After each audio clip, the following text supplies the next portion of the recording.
नमस्कार, आप देख रहे हैं एएनबी न्यूज और मैं आपके साथ सलोनी मलिक। न्यूज एट 12:30 में आपका स्वागत है। इस वक्त की बड़ी खबर से शुरुआत करते हैं। कोरोना संकट को लेकर राहुल गांधी ने सरकार को घेरा है। देश में कोरोना वायरस का असर बढ़ रहा है।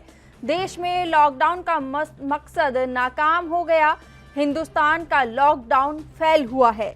इस वक्त की बड़ी खबर आपको बता रहे हैं। कांग्रेस नेता राहुल गांधी ने मंगलवार को प्रेस कॉन्फ्रेंस कर मोदी सरकार पर जमकर निशाना साधा और लॉकडाउन फेल होने का आरोप लगाया है। राहुल गांधी ने कहा है कि प्रधानमंत्री नरेंद्र मोदी ने 2 महीने पहले कहा था कि हम 21 दिनों में कोरोना वायरस को हरा देंगे, लेकिन अब 60 दिन बाद हमारे देश में कोरोना वायरस तेजी से बढ़ रहा है और लॉकडाउन हटाया जा रहा है। राहुल गांधी ने कहा कि लॉकडाउन का मकसद पूरी तरह से फेल हो गया है। राहुल गांधी की ओर से ये बयान दिया गया है प्रेस कॉन्फ्रेंस में। वहीं राहुल गांधी ने लॉकडाउन के 4 चरण में वो नतीजे नहीं मिल रहे हैं जो पीएम ने उम्मीद की थी। ऐसे में अब हम सरकार से पूछना चाहते हैं कि सरकार आगे क्या करेगी, क्योंकि लॉकडाउन फेल हो गया है। राहुल गांधी की ओर से सरकार पर निशाना साधा गया है। आपको बता दें कि कोरोना संकट को लेकर राहुल गांधी ने बयान दिया है और कहा है कि देश में लॉकडाउन पूरी तरह से फेल हो गया है। देश में कोरोना वायरस का असर बढ़ रहा है। हिंदुस्तान का लॉकडाउन फेल हुआ है। वहीं इसी के साथ ही आपको बता दें कि कांग्रेस नेता राहुल गांधी ने आरोप लगाया है कि पूरी दुनिया। राजीव तिवारी संवाददाता हमारे साथ फोन लाइन पर जुड़ चुके हैं। राजीव तिवारी, आपसे जानना चाहेंगे, कांग्रेस नेता राहुल गांधी की ओर से केंद्र सरकार को घेरा गया है और लॉकडाउन के ऊपर आरोप लगाए गए हैं कि जिस तरीके से अगर चौथे चरण की बात करें लॉकडाउन की, राहुल गांधी की ओर से कहा गया है कि चौथे चरण तक भी कोरोना वायरस के मामले लगातार बढ़ते जा रहे हैं और लॉकडाउन पूरी तरह से फेल बताया गया है। राजीव तिवारी, आवाज आ पा रही है आप तक? राजीव तिवारी, क्या आप हमारी आवाज सुन पा रहे हैं? लगता है हमारा संपर्क उनसे टूट गया है। इस वक्त की बड़ी खबर आपको बता रहे हैं। कांग्रेस नेता राहुल गांधी ने मोदी सरकार पर निशाना साधा है और लॉकडाउन को फेल होने का आरोप लगाया है। उन्होंने कहा है कि प्रधानमंत्री नरेंद्र मोदी ने 2 महीने पहले कहा था कि हम 21 दिनों में कोरोना वायरस को हरा देंगे, लेकिन अब 60 दिन बाद हमारे देश में कोरोना वायरस तेजी से बढ़ता जा रहा है। आपको बता दें, इसी के साथ ही उन्होंने कहा है कि लॉकडाउन को हटाया जा रहा है। एक तरफ जहां कोरोना वायरस के मामले बढ़ते ही जा रहे हैं, वहीं दूसरी ओर राहुल गांधी ने ये कहा है कि लॉकडाउन को हटाया जा रहा है। राहुल ने ये भी कहा कि लॉकडाउन का मकसद पूरी तरह से फेल हो गया है। वहीं इसी के साथ ही कांग्रेस नेता राहुल गांधी की ओर से ये भी बयान जारी किया गया है कि लॉकडाउन के 4 चरणों में वो नतीजे नहीं मिले हैं जो पीएम नरेंद्र मोदी ने उम्मीद की थी। अब ऐसे में अब हम सरकार को पूछना चाहते हैं। उन्होंने इस सरकार से सवाल किया है कि सरकार आगे क्या करेगी, क्योंकि लॉकडाउन पूरी तरह से फेल होता हुआ नजर आ रहा है। इस वक्त की बड़ी खबर आपको बता दें कि कांग्रेस नेता राहुल गांधी ने प्रेस कॉन्फ्रेंस की और प्रेस कॉन्फ्रेंस के दौरान उन्होंने मोदी सरकार पर निशाना साधते हुए लॉकडाउन को फेल बताया है। कोरोना संकट को लेकर राहुल गांधी ने सरकार का घेराव किया है। लगातार कांग्रेस की ओर से केंद्र सरकार को घेरा जा रहा है, कभी मजदूरों को लेकर, कभी लॉकडाउन को लेकर और वहीं कोरोना वायरस को लेकर भी लगातार कांग्रेस जो है वो केंद्र सरकार का घेराव कर रही है। राजीव तिवारी संवाददाता हमारे साथ फोन लाइन पर जुड़ चुके हैं। राजीव तिवारी, आपसे जानना चाहेंगे, कांग्रेस नेता राहुल गांधी की ओर से बयान दिया गया है और इसमें केंद्र सरकार को घेरा गया है, लॉकडाउन को पूरी तरह से फेल बताया गया है। जी बिल्कुल सही कहा आपने। जिस तरीके से राहुल गांधी ने प्रेस कॉन्फ्रेंस की है और जो एक बैठक की है, बैठक के अंदर ये जरूर स्पष्ट किया है उन्होंने कि जो लॉकडाउन लगाया गया था, यानी कि जो कोरोना वायरस से बचने के लिए कोरोना पूरे देश के अंदर लॉकडाउन लगाया गया था, वो विफल बताया गया। क्योंकि उन्होंने कहा है कि जो मोदी सरकार ने 21 दिन का लॉकडाउन लगाया था, मगर 60 दिन बीतने के बाद भी कोरोना वायरस से लगाम नहीं लगाई जा सकी है। कहीं ना कहीं ये जरूर है कि जो प्रवासी मजदूर थे या फिर जो लघु जो कह सकते हैं जो डेली जिंदगी में कार्य करते हैं वो कहीं ना कहीं विफल हुए, क्योंकि वो उन मजदूरों तक सामान नहीं पहुंचे, यानी कि खाने की सुविधाएं नहीं पहुंच पाई, उनको रहने की सुविधाएं नहीं मिल पाई, यहाँ तक कि किराया तक नहीं मिल पाया। तो कहीं ना कहीं ये जरूर है जो केंद्र सरकार के ऊपर सीधे सीधा आरोप लगाया है कि सीधे मोदी सरकार ने लोगों के बारे में नहीं सोचा और जो लॉकडाउन लगाया था यानी कि कोरोना वायरस से बचने के लिए वो हर तरीके से विफल हुआ है, क्योंकि 60 दिन बीतने के बाद भी अभी तक कोरोना वायरस के ऊपर लगाम नहीं लगाई जा सकती है, जिसकी वजह से प्रवासी मजदूर खासकर परेशान हुए हैं और यहाँ तक कि जनता भी परेशान हुई है। तो कहीं ना कहीं अब उनका सवाल है कि भाई जो केंद्र सरकार ने जो कार्य किए हैं वो क्या कार्य कर रहे हैं, जल्दी खुल के बताएं ताकि ये पता लग सके लोगों को कि भाई जो लॉकडाउन लगाया गया था वो किस कारण वजह से लगाया गया था और कहीं ना कहीं कोरोना वायरस जो खत्म नहीं हो पाया उसका कारण क्या है। जी राजीव तिवारी, आपसे जानना चाहेंगे, जिस तरीके से कांग्रेस नेता राहुल गांधी ने ये भी कहा है कि 21 दिनों की बात कही थी पीएम नरेंद्र मोदी ने, लेकिन अब 60 दिन हो गए हैं, अभी तक कोई नतीजे ऐसे साफ निकल के आ नहीं पा रहे हैं क्योंकि जो लॉकडाउन है वो विफल होता नजर आ रहा है। कांग्रेस नेता राहुल गांधी की ओर से ये भी बयान दिया गया है। जी बिल्कुल सही कहा आपने। जिस तरीके से राहुल गांधी ने कहा कि पहले मोदी जी ने अनाउंस किया था कि भाई 21 दिन का लॉकडाउन लगाया जाएगा, मगर उसके बाद भी 4 बार लॉकडाउन लगाने के बाद भी 60 दिन पूरे हो चुके हैं। 60 दिन के बाद भी कोरोना वायरस की जो महामारी है वो खत्म नहीं हो पाई है। तो कहीं ना कहीं ये जरूर है कि आप राहुल गांधी ने पलटवार करके और उन्होंने मोदी जी से ये सवाल जानने की कोशिश की है कि हाँ जो 60 दिन का लॉकडाउन हुआ है उसके अंदर कोरोना वायरस की जो महामारी थी उसको रोकने के लिए सरकार की तरफ से कितने कड़े कदम उठाए गए थे और जो मजदूरों के लिए बात जा रही है कि मजदूरों के लिए ये सुविधाएं जो मिलेगी या फिर पैकेज अनाउंस हुआ था कहीं ना कहीं उसके अंदर कहीं ना कहीं कार्यवाही पूरी नहीं हो पाई है, जिसकी वजह से राहुल गांधी ने पलटवार कर उनको केंद्र सरकार को घेरने की कोशिश की है। जी राजीव तिवारी, आपसे जानना चाहेंगे कि राहुल गांधी ने ये भी कहा है कि जिन कांग्रेस शासित राज्यों में कांग्रेस की सरकार है, ऐसे में ये सारा जो खर्च है, गरीबों को पैसा देना हुआ या खाने पीने की चीजें हुई, ये सभी कांग्रेस की ओर से मुहैया करवाया जा रहा है।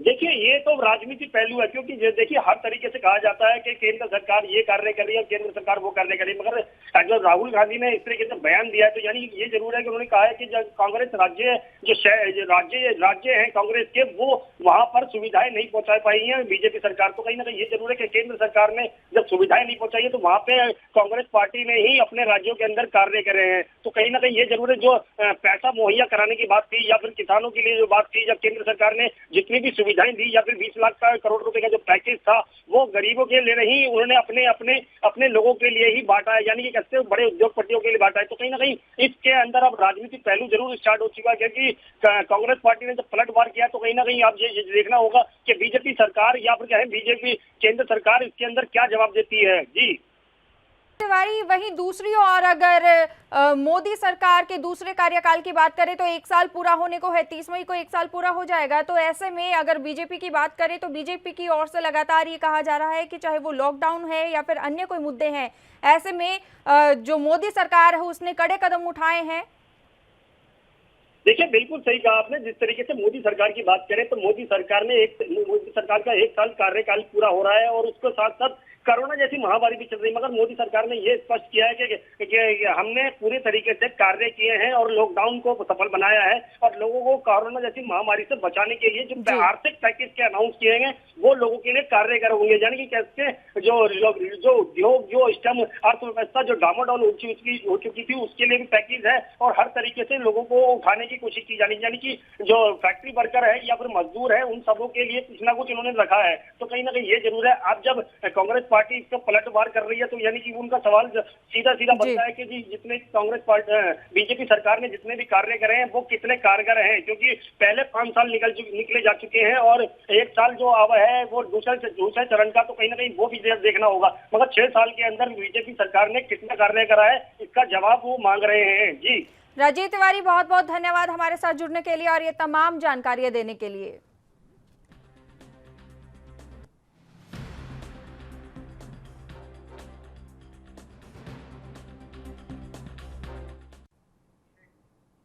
वहीं कोरोना संकट के बीच महाराष्ट्र में सियासी उठापटक जारी है। शरद पवार और उद्धव ठाकरे ने मुलाकात की है। शिवसेना नेता संजय राउत ने सरकार मजबूत है ये बोला है उन्होंने। विरोधी क्वारंटीन हो जाएं, ये भी कहा गया है। इस वक्त की बड़ी खबर आपको बता रहे हैं, कोरोना संकट के बीच महाराष्ट्र में सियासी उठापटक जारी है। आपको बता दें कि शरद पवार और सीएम उद्धव ठाकरे ने मुलाकात की है। शिवसेना नेता संजय राउत का बयान सामने आया है। उन्होंने कहा है कि सरकार मजबूत है, विरोधी क्वारंटीन हो जाएं। इस वक्त की बड़ी खबर आपको बता रहे हैं महाराष्ट्र से, जहां आपको बता दें कि कोरोना संकट के बीच महाराष्ट्र में सियासी उठापटक है वो लगातार जारी है। ऐसे में शरद पवार और सीएम उद्धव ठाकरे ने मुलाकात की है। आपको बता दें कि वहीं शिवसेना नेता संजय राउत का बयान सामने आया है। उन्होंने कहा है कि सरकार मजबूत है। वहीं उन्होंने विरोधियों पर निशाना साधते हुए कहा कि विरोधी क्वारंटीन हो जाएं। लगातार जिस तरीके से महाराष्ट्र की बात करें तो मामले बढ़ते ही जा रहे हैं। ऐसे में सियासी उठापटक जो है वो भी जारी है और वहीं शरद पवार और उद्धव ठाकरे ने मुलाकात की है। और वहीं आपको बता दें कि शिवसेना नेता संजय राउत ने भी विरोधियों के ऊपर जमकर निशाना साधा है। उन्होंने कहा है कि विरोधी क्वारंटीन हो जाएं।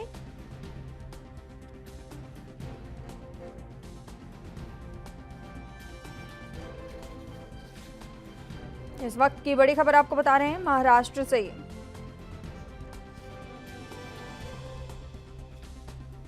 कोरोना संकट के बीच महाराष्ट्र में सियासी उठापटक लगातार जारी है।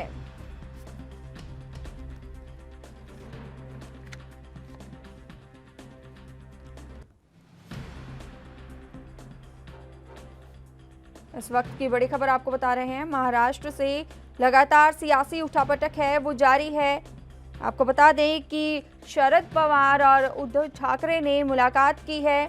वहीं इसी के साथ ही शिवसेना नेता संजय राउत का बयान सामने आया है। उन्होंने अपने बयान में विरोधियों पर जमकर निशाना साधा है और उन्होंने कहा है कि सरकार पूरी तरह से मजबूत है, विरोधी जो हैं वो क्वारंटीन हो जाएं।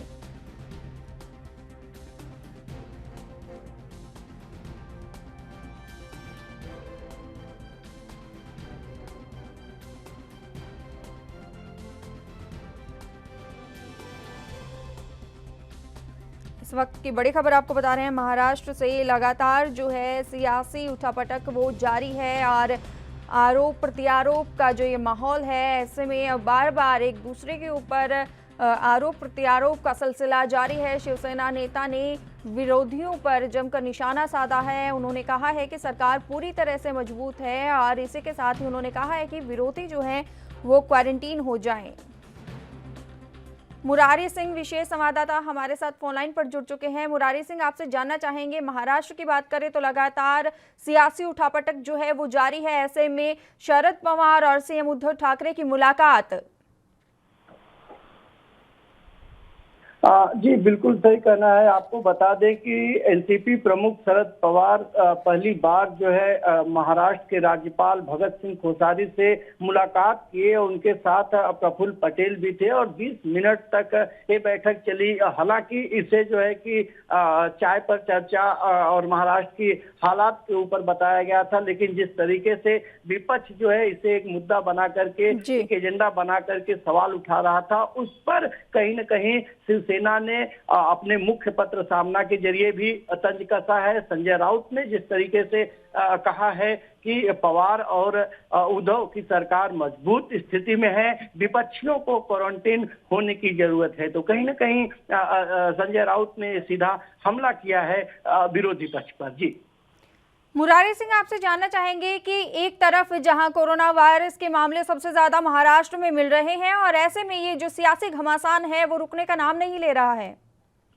जी बिल्कुल सही कहना है। अगर महाराष्ट्र में आंकड़ों की बात करें तो विश्व में दूसरे नंबर पर मुंबई होने जा रही है। जिस तरीके से एक रिपोर्ट आई है उसमें बताया जा रहा है कि इतनी तादाद में जो स्थिति यहाँ खराब हो रही है, ऐसे में महाराष्ट्र सरकार या केंद्र सरकार को मिलके इस स्थिति से बाहर निकलने की एक भूमिका तैयार करनी चाहिए और उस पर किस तरीके से अंकुश पाया जाए उस पर सबसे पहले अपना ध्यान आकर्षित करना चाहिए। लेकिन जिस तरीके की उथल पथल राजनीति में देखा जाए, रोप प्रत्यारोप की बात करें तो जी। लगातार महाराष्ट्र में जारी है। अगर और राज्यों की बात करें तो सबसे ज्यादा महाराष्ट्र में जिस तरीके से कोरोना संक्रमण बढ़ा है, उसी तरीके से अब राजनीति पारा भी चढ़ा हुआ है। जी मुरारी सिंह, बहुत बहुत धन्यवाद हमारे साथ जुड़ने के लिए और ये तमाम जानकारी देने के लिए।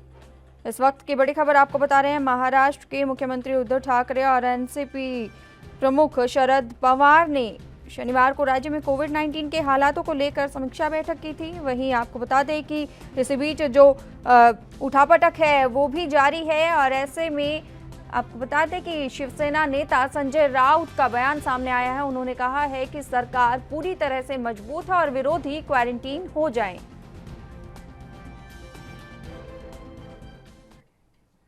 उत्तर प्रदेश से इस वक्त की बड़ी खबर आपको बता देते हैं, यूपी कांग्रेस का योगी सरकार पर तंज, मदद करने वालों को जेल भेजती है सरकार। कांग्रेस की ओर से कहा गया है यूपी में होते तो सोनू सूद तो जेल में डाल देती सरकार। इस वक्त की बड़ी खबर आपको बता रहे हैं, उत्तर प्रदेश में कांग्रेस का योगी सरकार पर तंज, कांग्रेस की ओर से योगी सरकार पर तंज कसा गया है और इसी के साथ ही कहा गया है कि मदद करने वालों को जेल भेज देती है सरकार। कोरोना संकट के बीच उत्तर प्रदेश में प्रवासी मजदूरों को लेकर योगी सरकार और कांग्रेस में तनातनी जारी है। आपको बता दें कि कांग्रेस नेता प्रियंका गांधी वाड्रा और उत्तर प्रदेश के मुख्यमंत्री योगी आदित्यनाथ के बीच ट्वीट वार लगातार जारी है। तो अब यूपी कांग्रेस की ओर से योगी सरकार पर तंज कसा गया है। ये तंज दरअसल बॉलीवुड अभिनेता सोनू सूद को लेकर कसा गया है, जिसमें कहा गया है कि अगर सोनू यूपी में होते तो योगी सरकार उन्हें जेल भेज देती। आपको बता दें कि सोनू सूद इस समय अगर बात करें प्रवासी मजदूरों की, वो लगातार सुर्खियों में बने हुए हैं। जिस तरीके से उन्होंने प्रवासी मजदूरों की मदद की थी, ऐसे में लेकर यूपी कांग्रेस का जो तंज है योगी सरकार के ऊपर, उन्होंने कहा है कि मदद करने वालों को जेल भेज देती सरकार। कांग्रेस की ओर से कहा गया है, यूपी कांग्रेस के ट्विटर हैंडल से ये लिखा गया है कि शुक्र मनाइए कि सोनू सूद महाराष्ट्र में नेक काम कर हजारों यूपी के लोगों की मदद कर रहे हैं। यूपी में होते तो यूपी सरकार पहले बसों को स्कूटर बोलती, फिर उनकी फिटनेस का अड़ंगा अड़ाती और फिर सोनू सूद को जेल में डाल देती। योगी सरकार नेक काम और सेवा करने वालों पर को उनको जेल भेज देती है। दरअसल प्रियंका गांधी वाड्रा की ओर से यूपी बॉर्डर पर फंसे मजदूरों को घर पहुंचाने के लिए 1000 बसों का प्रबंध किया गया था, लेकिन यूपी सरकार के साथ लंबी चर्चा के बाद इनका इस्तेमाल नहीं हो पाया और बसों को खाली वापस से भेजना पड़ा। तभी से यूपी कांग्रेस और यूपी सरकार में ये सियासी जो जंग है वो जारी है। पुनीत मोहन संवाददाता हमारे साथ फोन लाइन पर जुड़ चुके हैं। पुनीत मोहन, आपसे जानना चाहेंगे, यूपी कांग्रेस की ओर से बोला गया है कि मदद करने वालों को जेल भेज देती सरकार। देखिए, सीधे तौर पे कांग्रेस इस तरीके का तंज इसलिए कस रही है क्योंकि अजय कुमार लल्लू जो बॉर्डर पर गए थे यूपी के और जो बसों का विवाद चल रहा था 1000 बसों को लेकर के, उसके बाद उनकी गिरफ्तारी करी गई है और अभी भी वो जेल में है। और सरकार की ओर से हालांकि कांग्रेस लगातार मांग कर रही है, लेकिन अभी ऐसी कोई उनको बात सामने नहीं आई है कि उनको कब रिहा किया जाएगा। मामला सीधे कहीं ना कहीं कांग्रेस इस बात को लेकर के मुद्दे पर आई है कि जो भी यहाँ मदद करने आता है उसको योगी सरकार जेल भिजवाती है। अगर सोनू सूद यहाँ मदद कर रहे होते, जैसा कि वो महाराष्ट्र में कर रहे हैं, उनकी चारों तरफ चर्चाएं हो रही हैं, अगर वो यूपी से होते या यूपी में मदद कर रहे होते तो योगी सरकार उनको भी जेल करा देती। जी, आपसे जानना चाहेंगे कि इसके अलावा टेस्टिंग पर भी सवाल खड़े किए हैं। देखिए, सीधे तौर पे यूपी में पूल टेस्टिंग चल रही है और भारत का पहला ऐसा राज्य था जहां पर पूल टेस्टिंग चल रही है। लेकिन जिस तरीके से कल एक बाइट को लेकर के मुद्दा बना रही है कांग्रेस, जिसमें सीएम योगी कहते नजर आ रहे हैं कि लगभग 75% प्रवासी मजदूर आते हैं, उनमें से इतने क्वारंटाइन किए गए हैं, इतने पॉजिटिव पाए गए, उसको लेकर के उन्होंने मुद्दा बनाया। उनका साफ तौर पर कहना है कि आंकड़े आप कागज में कुछ दिखा रहे हैं, लेकिन हकीकत में जो आप बोल रहे हैं वो शायद सच्चाई है। इसका मतलब कि आंकड़ों में बाजीगरी करी जा रही है, आंकड़ों को छिपाया जा रहा है और सीधे तौर पर कहीं ना कहीं टेस्टिंग की कमी है। जी, पुनीत मोहन, बहुत बहुत धन्यवाद हमारे साथ जुड़ने के लिए और ये तमाम जानकारी देने के लिए। इस वक्त की बड़ी खबर आपको बता रहे हैं यूपी से, जहां यूपी कांग्रेस का यूपी सरकार पर तंज कसा गया है। मदद करने वालों को जेल भेज देती है सरकार, ये यूपी कांग्रेस की ओर से कहा गया है। एक तरफ जहां प्रवासी मजदूरों को लेकर योगी सरकार और कांग्रेस में आर पार की जंग चल रही है, ऐसे में कांग्रेस नेता प्रियंका गांधी वाड्रा और उत्तर प्रदेश के मुख्यमंत्री योगी आदित्यनाथ के बीच में ये जो ट्वीट वॉर है वो भी लगातार जारी है। दोनों पक्षों की ओर से ट्वीट किया जा रहा है। ऐसे में यूपी कांग्रेस की ओर से ट्वीट किया गया है और ट्वीट में योगी जो सरकार है उस पर तंज कसा गया है। तंज कसते हुए ट्वीट में जो लिखा है, ये तंज बॉलीवुड अभिनेता सोनू सूद को लेकर कसा गया है।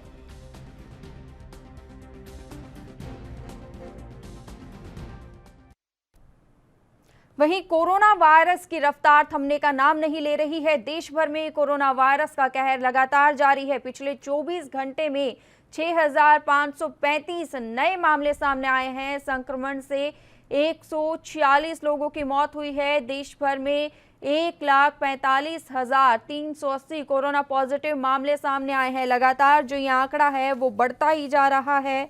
आपको बता दें कि 1,45,000 से ज़्यादा नए मामले सामने आ रहे हैं। रफ्तार बढ़ती जा रही है। ऐसे में लोगों को सबसे ज़्यादा ज़रूरी है कि जनता जो है वो खुद ही अपना ख्याल रखे।